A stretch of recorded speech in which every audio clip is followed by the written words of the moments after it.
उतने में ही तांत्रिक जी पूछते हैं, कौन है तू, क्या चाहिए तुझे? तू कौन है जो मैं तुझे बताऊं? स्वागत है आपका हमारे इस अनदेखी दुनिया में, जहां मैं आपके साथ घटे हुए रियल हॉरर इंसिडेंट सुनाता हूं, क्योंकि डर हमारी कहानियों में बसा हुआ है।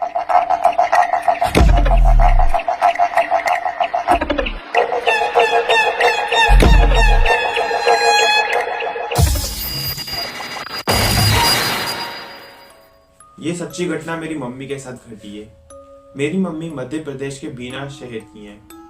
जहां मेरी मम्मी बचपन में रहा करती थी, वहां कई बार भूतिया घटना घट चुकी है और ये कहानी बहुत साल पुरानी है। जब मेरी मम्मी लगभग 9-10 साल की थी और उनके साथ उनकी 6 सहेलियां भी थी, ममता, मोती, लक्ष्मी, रचना, अर्चना और मुस्कान, और मेरी मम्मी की सबसे बड़ी बहन मीरा, जो मेरी सबसे बड़ी मौसी भी है। और ये सब लोग मेरी मम्मी से 5-6 साल बड़े थे और मेरी मम्मी इन सब लोगों को दीदी दीदी कहकर पुकारती थी। मतलब इन सब के ग्रुप के अंदर मेरी मम्मी सबसे ज्यादा छोटी थी। ये सब लोग साथ में खेलते कूदते और जहाँ जाते साथ जाते, और इन सब लोगों का घर एकदम आसपास था। मतलब इसी ब्लॉक के अंदर, मतलब थोड़ी लड़कियां इधर साइड रह रही हैं, कुछ थोड़ी दूर रह रही हैं, मतलब ऐसे करके इन लोग सब लोग के घर आसपास थे, क्योंकि ये सब लोग रेलवे क्वार्टर में रहते। जैसे आप लोगों ने क्वार्टर्स देखी रखे, एक बिल्डिंग रहती फिर दूसरी बिल्डिंग, ऐसे ऐसे करके ये सब लोगों का ग्रुप था।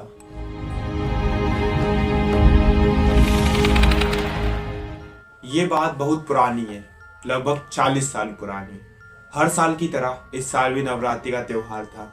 सब लोग माता के दरबार में जाते, माता के दर्शन करते, मंदिर में जाते और बहुत ज्यादा मजे आते।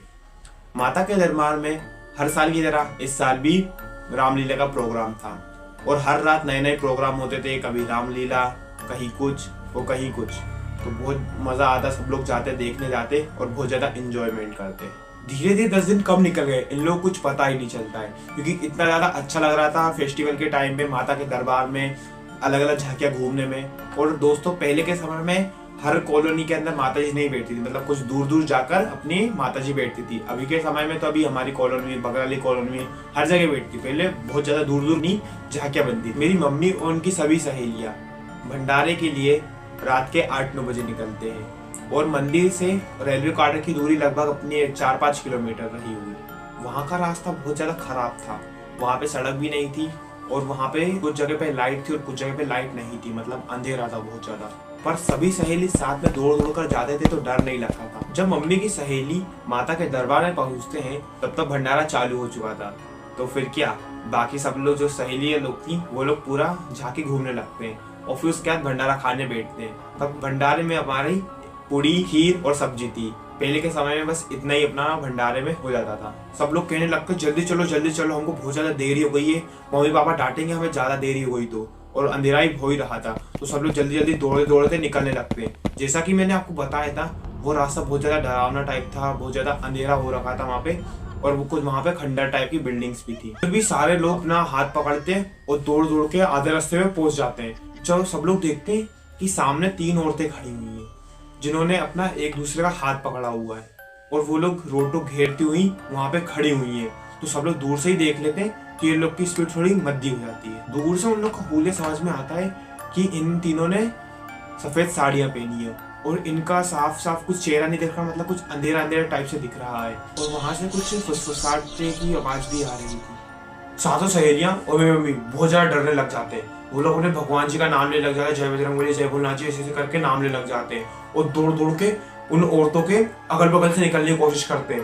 तो ये वो तीनों औरतें यहाँ खड़ी रहती है और मेरी मम्मी और सहेलियां यहाँ पे रहती है।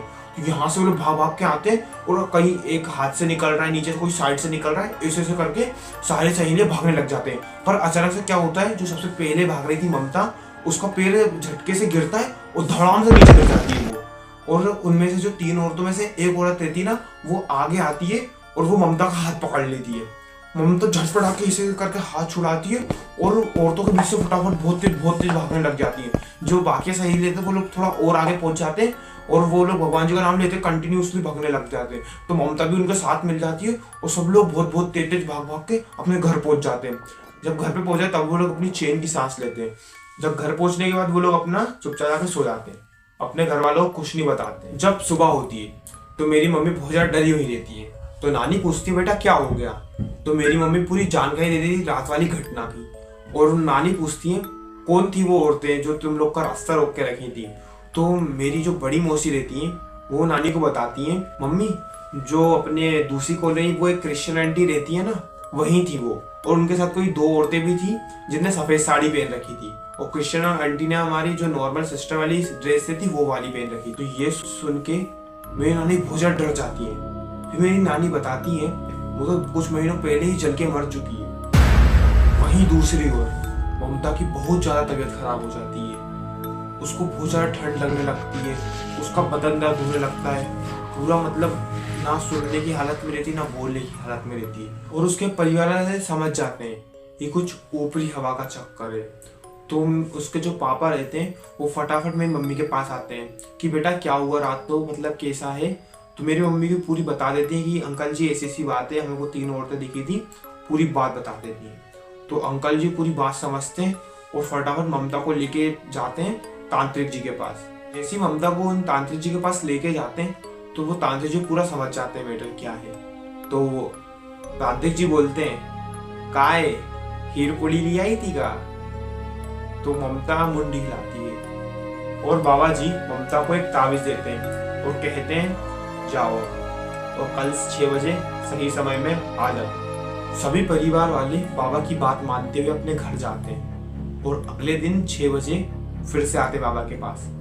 जैसे ही बाबा के हमने जो एक कुटिया टाइप की थी, एक कमरा टाइप का, जैसे ही एंटर करते हैं तो बाबा ने एक हवन बना रखा था। उसके आसपास कुमकुम की एक थाल रख रखी थी और आसपास बहुत सारा सामान रख रखा था सामग्री का। तांत्रिक जी जो ममता रहती है उसको जस्ट हवन के सामने बैठा देते हैं और बाकी परिवार वालों को दीवार के पास बैठने को बोलते हैं। तांत्रिक जी अपना मंत्र पढ़ने लग जाते हैं बहुत तेज तेज तेज तेज तेज तेज। तब ममता आराम से बैठी हुई थी। थोड़ी देर बाद जब मंत्र का उच्चारण और तेज होने लगता है तो अचानक से ममता हिलने लग जाती है और अचानक से उसके अंदर कोई आ जाता है और ममता बहुत अजीब सी एक्टिविटी करने लग जाती है। और बिल्कुल वो कुछ नॉर्मल नहीं था, कुछ अजीब से उसके हाथ ऐसे ऐसे मतलब अकड़ने लग जाते हैं कहीं, मतलब आप समझ रहे हैं, मतलब बहुत अजीब से हिलने लग जाती है और उसके अंदर से आवाज आती है चला जा यहाँ से, वरना मैं इस लड़की को भी मार दूंगी और तुझे भी मार दूंगी। इतना कहकर ममता बहुत तेज हंसने लग जाती है, जैसे कि एक नहीं 2 इंसान एक साथ हंसते हैं। तांत्रिक जी जो बगल में सामग्री होती है उसको डालने लग जाते हैं और मन पड़ने लग जाते हैं और तेज तेज तेज तेज। और फिर भी ममता रुकती नहीं है, वो बोलती चले जा चले जा, ऐसे करके बोलने लग जाती है। उतने में ही तांत्रिक जी पूछते हैं कौन है तू, क्या चाहिए तुझे? तू कौन है जो मैं तुझे बताऊं? तांत्रिक जी इतना ही सुनते ही और तेज मंत्र पढ़ने लग जाते हैं और तेज मंत्र पढ़ने लग जाते हैं। उतने में ही जो ममता रहती है वो चिल्लाने लग जाती है बचाओ, तू जाना यहाँ से, क्यों परेशान कर रहा है, मैं इस लड़की को लेके ही जाऊंगी। ऐसे करके बहुत चिल्लाती है ममता। उधर से ही पंडित जी बहुत तेज मंत्र चलाने लग जाते हैं। ऐसे ही बहुत देर तक प्रोसेस चलती रहती है, करीब 2-3 घंटे तक ऐसी बातचीत मंत्र चलते रहते हैं।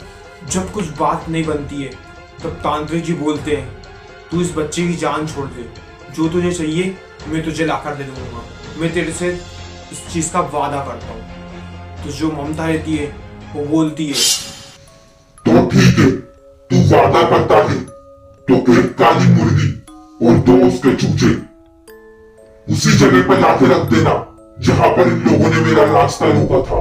तांत्रिक जी उससे कहते हैं जो तेरी मांग है वो तेरी मांग कंप्लीट हो जाएगी और मैं तुझसे ये वादा करता हूँ। उतने में ही ममता जो रहती है वो बेहोश हो जाती है, धड़ाम से नीचे गिर जाती है।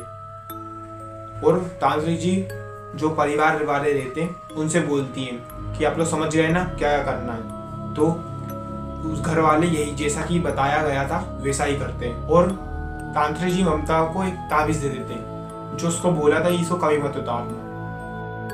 पर दोस्तों आप अभी ममता से जाके मिलेंगे ना तो उसकी मानसिक स्थिति बात करने लायक नहीं है, वो अपना मानसिक संतुलन खो बैठी है, वो बहुत ज्यादा मेंटली डिस्टर्ब हो चुकी है। तो दोस्तों ये रही आज की हमारी हॉरर इंसिडेंट की कहानी और ये वाली कहानी मेरी मम्मी की है, जैसा कि मैंने आपको कहानी बताया था। अगर आप चाहते हैं कि मैं आपकी कहानी को मेरे इस चैनल पे अपलोड करूं, तो ये रही मेरी इंस्टा आईडी। आप इस वाली आईडी मेरे को जाकर डीएम कर सकते हैं और मैं आपको आपकी कहानी इस चैनल पे लाके सुनाऊंगा। कहानी आपकी जुबानी मेरी।